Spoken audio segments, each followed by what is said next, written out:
Hello friends, अर्धवार्षिकी घटनासार आ गई है 1 जनवरी 2024 से 1 जून 2024 तक। ठीक है, इसमें उत्तर प्रदेश का करंट अफेयर्स आपको देखने को मिलेगा। ठीक है, बाकी आपको देश दुनिया का देखना है, वो क्लास अगली नेक्स्ट वीडियो में मिल जाएगा। वो चलिए देख लेते हैं। यूपी सार्वजनिक परीक्षा अध्यादेश 2024 को मंजूरी मिली।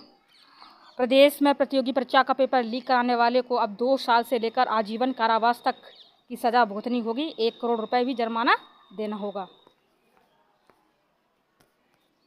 इससे संबंधित उत्तर प्रदेश सार्वजनिक परीक्षा अनुचित साधनों की रोकथाम अध्यादेश 2024 के प्रारूप को 25 जून 2024 को मुख्यमंत्री योगी आदित्यनाथ की अध्यक्षता में हुई कैबिनेट की बैठक में मंजूरी दी गई है। चलिए आगे और देख लेते हैं खबर। अभी विधानसभा का सत्र न होने के कारण बिल के स्थान पर अध्यादेश के प्रारूप का प्रस्ताव पेश किया गया। अब राज्यपाल की सहमति के बाद गृह विभाग इसकी अधिसूचना जारी करेगा। चलिए हम और देख लेते हैं। अध्यादेश के तहत लोक सेवा आयोग, उत्तर प्रदेश अधीनस्थ सेवा चयन बोर्ड, यूपी बोर्ड, विश्वविद्यालय प्राधिकरण या निकाय या उनके द्वारा नामित संस्थाओं को शामिल किया गया। यह विभिन्न भर्ती परीक्षाओं, नियमितीकरण या पदोन्नति करने वाली परीक्षाओं, डिग्री, डिप्लोमा प्रमाण पत्रों या शैक्षणिक प्रमाण पत्रों के लिए होने वाली प्रवेश परीक्षाओं पर भी लागू होगा। इसके दायरे में प्रश्न पत्र बांटना, फर्जी सेवा आयोजन, वेबसाइट बनाना भी शामिल है।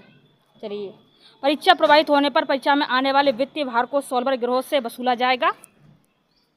परीक्षा गड़बड़ी करने वाली संस्था तथा सेवा प्रदाताओं को हमेशा के लिए ब्लैक लिस्ट कर दिया जाएगा। आगे और देखते हैं। उनकी संपत्ति की कुर्की भी होगी। कुर्की बोलते हैं दोस्तों, मैंने अपने गांव देहात में सुना है कुर्की भी यहाँ पर लिखा है। कुर्की और कुर्की एक ही बात है। ठीक है, पुलिस का छापा पड़ जाता है उसमें। ठीक है, उसको ही बोलते हैं कुर्की। पेपर लीक से संबंधित सभी अपराध संज्ञेय और जमानती एवं सत्र न्यायालय द्वारा विचारणीय एवं अशमनीय जुर्माना माफ न हो बनाए गए हैं। जमानत के संबंध में कठोर प्रावधान किए गए हैं दोस्तों। ट्रांसमिशन लाइनों को जोड़ने के मामले में उत्तर प्रदेश शीर्ष राज्य पर रहा है। Very very important. केंद्रीय विद्युत प्राधिकरण के मई 2024 में जारी आंकड़ों के अनुसार 2023-24 में राज्य ट्रांसमिशन कंपनियों द्वारा ट्रांसमिशन लाइनों को जोड़ने के मामले में उत्तर प्रदेश देश में शीर्ष के रूप में उभरा है। ठीक है, और यहाँ पर देखते हैं 2022-23 में भी उत्तर प्रदेश राज्य उपयोगिता की सूची में शीर्ष स्थान पर रहा था। 2023-24 में राज्य सरकार के स्वामित्व वाली Uttar Pradesh power transmission corporation limited यूपीपीटीसीएल ने 220 केवी या उससे अधिक की 1460 सीकेएम सर्किट किलोमीटर ट्रांसमिशन लाइन जोड़ी। थोड़ा सा उत्तर प्रदेश के बाद गुजरात इस मामले में दूसरे स्थान पर रहा है। सरकारी company Gujarat energy transmission corporation limited GTCO ने 2023-24 में 898 सीकेएम ट्रांसमिशन लाइन जोड़ी हैं। तो सबसे पहले हमारा यूपी, उसके बाद गुजरात है। ठीक है, याद रख लेना। चलिए आगे देखते हैं। तीसरे स्थान पर तमिलनाडु रहा है। सरकारी utility company Tamil Nadu transmission corporation limited 53 CKM transmission line जोड़ी हैं। और आगे देखते हैं। Andhra Pradesh transmission corporation of Andhra Pradesh limited AP Transco के साथ चौथे स्थान पर रहा है, और जिनसे 682 सीकेएम ट्रांसमिशन लाइन जोड़ी। तो सबसे पहले यूपी एंड सेकंड मैंने अभी आपको बताया था गुजरात एंड थर्ड तमिलनाडु, और 4th नंबर पर आंध्र प्रदेश। तो इस तरह के ऑप्शन बन सकते हैं, तो आपको याद रख लेना है। चलिए आगे देखते हैं। 2023-24 में राज्य सरकार के स्वामित्व वाली बिजली कंपनियों ने 6993 किलोमीटर ट्रांसमिशन लाइन जोड़ी, जो लक्ष्य का लगभग 64% था। सभी निजी और राज्य सरकार की कंपनियों के लिए 1002 किलोमीटर ट्रांसमिशन लाइन का लक्ष्य रखा गया। आरती को अमल कलूनी महिला सशक्तिकरण पुरस्कार। 1 मिनट, अगला टॉपिक है आरती को अमल कलूनी महिला सशक्तिकरण पुरस्कार। किसको मिला? आरती को। ठीक है, 22 मई 2024 को उत्तर प्रदेश के बहराइच जिले की 18 वर्षीय ई-रिक्शा चालक आरती को लंदन में प्रिंस ट्रस्ट अवार्ड समारोह में अमल कलूनी महिला सशक्तिकरण पुरस्कार से सम्मानित किया गया। उन्हें सरकार की पिंक ई रिक्शा पहल के तहत अपने कार के माध्यम से अन्य युवा लड़कियों को प्रेरित करने के लिए सम्मानित किया गया। पिंक ई रिक्शा पहल महिलाओं के लिए सुरक्षित परिवहन प्रदान करती है। यह पुरस्कार समारोह इंग्लैंड के लंदन में यह पुरस्कार समारोह इंग्लैंड के लंदन में स्थित बकिंगम प्लेस में आयोजित किया गया था। ठीक है। आर्थिक आत्मनिर्भर बनने के लिए राष्ट्रीय शहरी आजीविका मिशन के तहत शहर की सड़कों पर पिंक ई रिक्शा की चालक है। बहराइच की जिला मजिस्ट्रेट मोनिका रानी के नेतृत्व में यह अभिनव पहल 2023 में गांधी जयंती पर शुरू की गई। इसका उद्देश्य महिलाओं को सशक्त बनाने के लिए बैंक ऋण के माध्यम से वित्तीय सहायता प्रदान करना है। अमूल क्लूनी महिला सशक्तिकरण पुरस्कार का नाम प्रसिद्ध अंग्रेजी बैरिस्टर अमल क्लूनी के नाम पर रखा गया। यह पुरस्कार British charity Prince trust international Kings trust international द्वारा प्रायोजित है। आरबीआई ने पूर्वांचल से सहकारी बैंक का लाइसेंस रद्द कर दिया। याद रख लेना। ये हो गया टॉपिक। अगला देखते हैं। इसमें ये है, ठीक है, इंक्लूड। चलिए, भारतीय रिजर्व बैंक आरबीआई ने उत्तर प्रदेश के गाजीपुर में स्थित पूर्वांचल सहकारी बैंक का लाइसेंस रद्द कर दिया। यह निर्णय बैंक द्वारा पर्याप्त पूंजी और स्थायी आय बनाए रखने में विफलता के कारण लिया गया है। इस वित्तीय अप्रियता के कारण आरबीआई ने सार्वजनिक हितों की रक्षा के लिए विनियामक कार्रवाई की। बैंक का लाइसेंस रद्द होने का मतलब है कि अब यह बैंकिंग गतिविधियां नहीं कर सकता, जिसमें जमा स्वीकार करना और मौजूदा जमा राशि का भुगतान करना शामिल है। हालांकि जमा बीमा और ऋण गारंटी निगम DICGC जमाकर्ताओं के लिए सुरक्षा जाल प्रदान करेगा, जो 5 लाख रुपए तक की राशि का बीमा करेगा। यह उपाय सुनिश्चित करता है कि बैंक के लगभग 99.51% जमाकर्ताओं को बीमा कर्त सीमा तक उनकी जमा राशि प्राप्त होगी। इस प्रकार बैंक के बंद होने के बीच कुछ वित्तीय राहत मिलेगी। चलिए, यूपी का पहला इको फ्रेंडली रोमा क्लस्टर 16 मई 2024 को वैज्ञानिक एवं औद्योगिक अनुसंधान परिषद CSIR के central institute of medicine and aromatic plants CIMAP ने बाराबंकी के बगोली गांव में उत्तर प्रदेश का पहला सस्टेनेबल एरोमा क्लस्टर लॉन्च किया है। CIMAP द्वारा 30 किसानों की भूमि पर पर्यावरण अनुकूल तरीके से सुगंधित पौधों की खेती पर सस्टेनेबल एरोमा क्लस्टर विकसित किया गया है।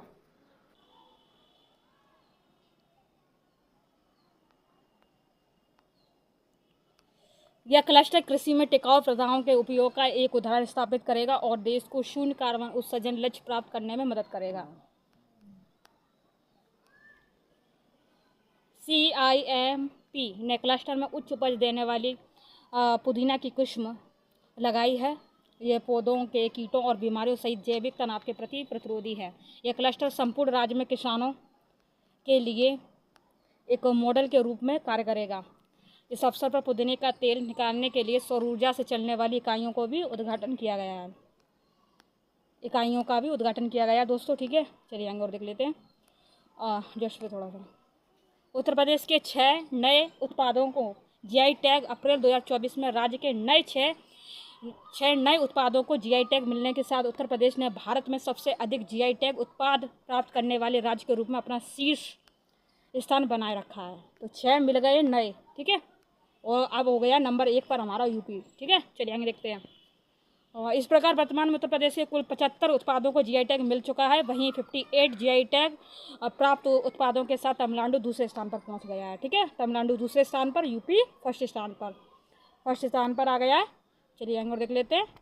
इन 6 नए उत्पादों में वाराणसी की तिरंगी बर्फी है, जिसको GI टैग मिला है, जिसे स्वतंत्रता आंदोलन के दौरान एक स्थानीय मिठाई निर्माता द्वारा बनाया गया था।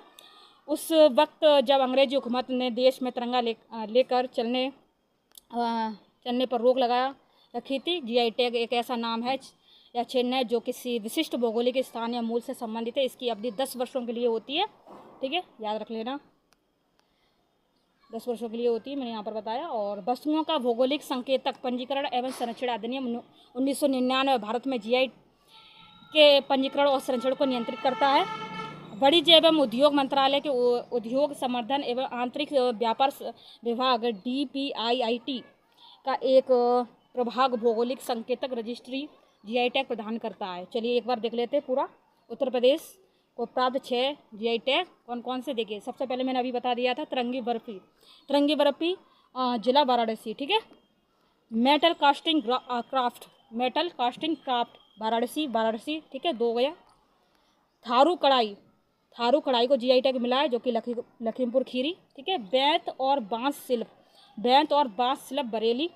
बरेली, ठीक है, बरेली।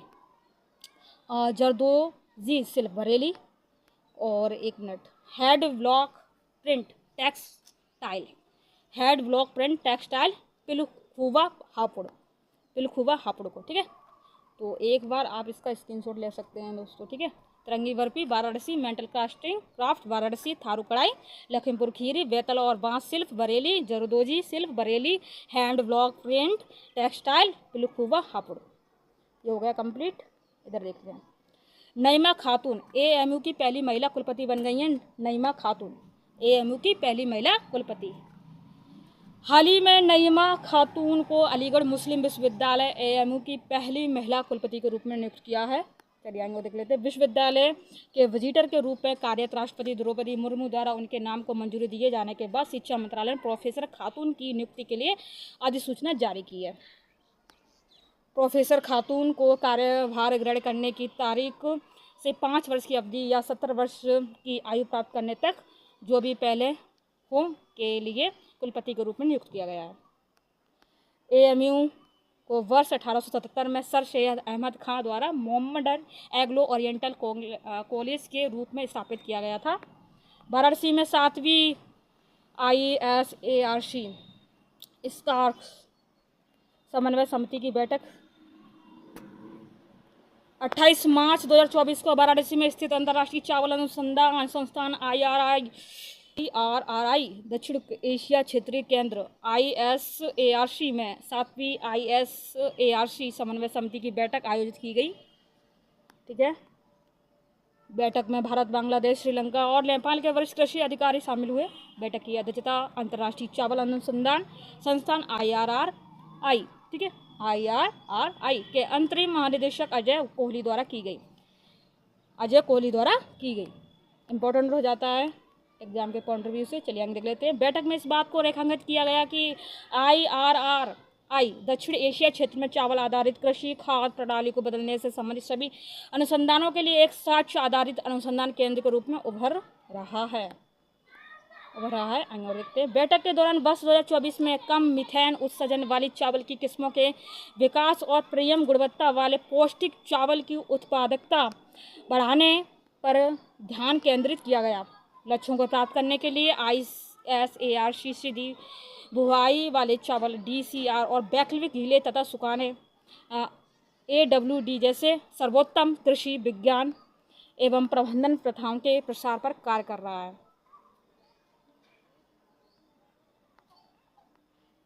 DMSRDE कानपुर द्वारा सबसे हल्की बुलेट प्रूफ जैकेट का विकास, याद रखना इम्पोर्टेंट है। रक्षा अनुसंधान एवं विकास संगठन DRDO के कानपुर स्थित रक्षा सामग्री एवं भंडार अनुसंधान एवं विकास प्रतिष्ठान DMSRDE ने देश का सबसे हल्का बुलेट प्रूफ जैकेट सफलतापूर्वक विकसित किया है। जैकेट नए डिजाइन दृष्टिकोण पर आधारित है, जहां पर नवीन प्रक्रियाओं के साथ ही नई तरह की सामग्री का प्रयोग किया गया है। इस जैकेट का front hard armour panel HAP in conjunction with ICW एवं स्टेड अलोन डिज़ाइन गोलियों को निष्क्रिय कर देता है। इस बुलेट प्रूफ जैकेट का चंडीगढ़ की टर्मिनल बैलिस्टिक अनुसंधान प्रयोगशाला TBRL में सफलतापूर्वक परीक्षण किया गया। रक्षा सामग्री भंडारण एवं अनुसंधान एवं विकास प्रतिष्ठान DMSRDE उत्तर प्रदेश के कानपुर में स्थित DRDO की एक प्रयोगशाला है जो कार्यात्मक गैर धातु सामग्री फंक्शनल नॉन मेटेलिक मटेरियल्स के क्षेत्र में काम करती है दोस्तों, ठीक है। चलिए, कार्यात्मक गैर धातु सामग्री में पॉलीमर मैट्रिक्स कंपोजिट एलास्टोमर्स कार्बोनेशियस और नैनो स्ट्रक्चर्ड सामग्री, स्टील्ड सामग्री, सेरामिक, मैट्रिक्स, कंपोजिट, CMCS, छद्मा वर्ण वस्त्र आदि शामिल है। ट्रिपल आईटी ने बनाई हाईटेक डेटा चिप। एक मिनट, थोड़ा सा।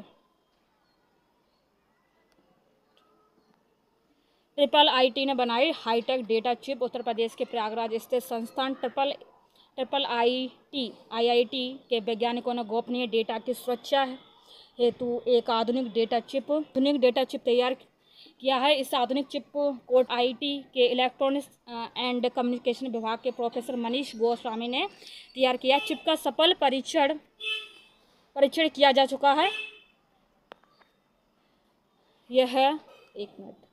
यह चिप सभी महत्वपूर्ण डेटा को सुरक्षा प्रदान करने में सक्षम है। चिप का उपयोग सभी इलेक्ट्रॉनिक्स यंत्रों जैसे मोबाइल फ़ोन, कंप्यूटर, लैपटॉप आदि में किया जा सकता है। यह चिप मेटा स्टेबिलिटी के कॉन्सेप्ट पर डिज़ाइन किया गया, जो एक विशेष तरह का रैंडम कोड जनरेट करेगा, जिसे हैक करना आसान नहीं होगा। छोटी आकार में होने के कारण यह चिप कम पावर का उपयोग करती है। पहला स्वदेशी क्रैश फायर टेंडर। भारत की पहली स्वदेशी रूप से निर्मित क्रैश फायर टेंडर दमकल का निर्माण व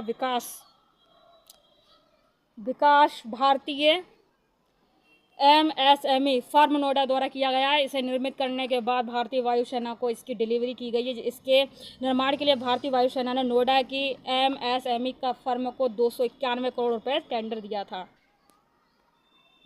भारतीय वायुसेना स्वदेशीकरण को बढ़ावा दे रही है और अपनी परिचालन आवश्यकताओं को पूरा करने के लिए स्वदेश निर्मित वस्तुओं का क्रय कर रही है।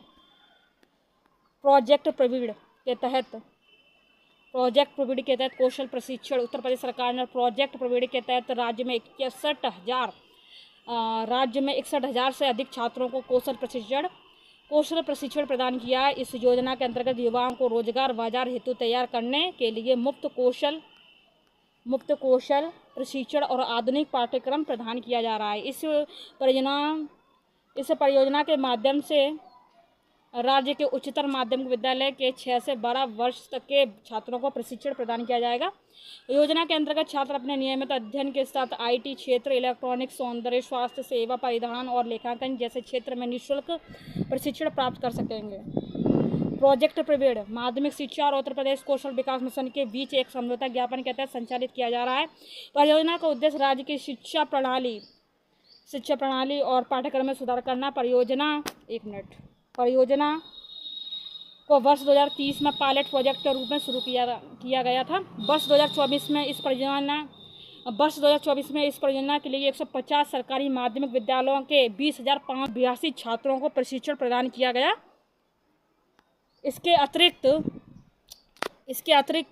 3,450 कस्तूरबा गांधी बालिका विद्यालय की छात्राओं को भी इस योजना से जोड़ा जाएगा। योजना के तहत प्रशिक्षण लेने वाले छात्रों को यहाँ पर मैंने बोला था अभी, छात्राओं को भी इस योजना से जोड़ा जाएगा। योजना के तहत प्रशिक्षण लेने वाले छात्रों को स्कूल में ही निजी प्रशिक्षण केंद्रों द्वारा प्रशिक्षण दिया जाएगा। चलिए आगे देख लेते हैं। उत्तर प्रदेश में साइबर पुलिस स्टेशन। देखिए, उत्तर प्रदेश सरकार द्वारा 57 जिलों में साइबर पुलिस स्टेशन स्थापित करने की योजना है, जिसमें प्रत्येक साइबर पुलिस स्टेशन में अधिकारियों और कर्मचारियों के लिए 25 पद होंगे। राज्य सरकार ने राष्ट्रीय और वैश्विक स्तर पर साइबर अपराध की बढ़ती घटनाओं के जवाब में राज्य के सभी 75 जिलों में साइबर पुलिस स्टेशन स्थापित करने का निर्णय लिया, जबकि 18 मंडलों में साइबर स्टेशन पहले से ही शुरू हैं। शेष 57 जिलों में ही ऐसे स्टेशन स्थापित होंगे, 57 में, ठीक है, याद रख लेना। चित्रकूट में बनेगा डिफेंस कॉरिडोर। देश में उत्तर प्रदेश रक्षा उत्पादन के क्षेत्र में आगे बढ़ रहा है। इसी क्रम में बुंदेलखंड क्षेत्र के चित्रकूट जनपद में डिफेंस कॉरिडोर विकसित करने की घोषणा की गई है। इस कॉरिडोर की स्थापना के लिए पर्यावरण, वन और जलवायु परिवर्तन मंत्रालय ने अपनी स्वीकृति प्रदान कर दी। चित्रकूट जनपद के करवी के कोठरिया गांव के पास इस डिफेंस कॉरिडोर की स्थापना की जाएगी, जिसका कुल क्षेत्रफल 102 हेक्टेयर होगा। इस डिफेंस कॉरिडोर में इसी तरह के हथियार, ट्रैक, ड्रोन, हेलीकॉप्टर, विशेष बटन रोबोटिक्स, मिसाइल और अन्य सैन्य उपकरणों का निर्माण किया जाएगा। ठीक है, आगे और देखते हैं। 102 हेक्टेयर क्षेत्र में विकसित इस डिफेंस कॉरिडोर में 33.6 हेक्टेयर ग्रीन बेल्ट 33.2% विकसित किया जाएगा। यूपी दर्शन पार्क की तर्ज पर वेस्ट टू वंडर पार्क क्या है, इसके बारे में जानते हैं। उत्तर प्रदेश सरकार द्वारा लखनऊ में स्थित यूपी दर्शन पार्क की तर्ज पर प्रयागराज जनपद में वेस्ट टू वंडर पार्क विकसित कराने की योजना है। उत्तर प्रदेश के प्रयागराज में जनपद इस पार्क के लिए संगम क्षेत्र के नजदीक स्थान का चुनाव किया गया। इस पार्क को विकसित करने की जिम्मेदारी नगर निगम प्रयागराज को दी गई है। 1 मिनट। इस पार्क को विकसित करने की जिम्मेदारी नगर निगम प्रयागराज को दी गई है। इसका निर्माण महाकुंभ 2025 से पहले ही किया जाएगा। चलो यहाँ तक हो गया। ठीक है, यहाँ पर आ गए। वेस्ट टू वंडर पार्क में वेस्ट मटेरियल का प्रयोग करके कलाकृतियाँ बनाई जाती हैं। हाइड्रोजन ईंधन आधारित रेलवे इंजन का निर्माण। भारतीय रेलवे उत्तर प्रदेश कानपुर स्थित भारतीय प्रौद्योगिकी संस्थान के साथ मिलकर हाइड्रोजन ईंधन आधारित रेलवे इंजन निर्माण की योजना पर कार्य कर रहा है। कहाँ पर? कानपुर में, याद रख लेना। चलिए, यह भारत का पहला हाइड्रोजन ईंधन आधारित रेलवे इंजन होगा जिसका निर्माण कानपुर में किया गया है। मैंने अभी बताया था, जिसका निर्माण कानपुर में किया गया जाएगा। इस इंजन के निर्माण और विकास के लिए आईआईटी कानपुर में एक अत्याधुनिक lab centre for railway research तैयार की गई। आईआईटी के इस लैब में इंजन की तकनीक विकसित की जाएगी और इसका निर्माण इलेक्ट्रिक लोको सेट फजलगंज में किया जाएगा।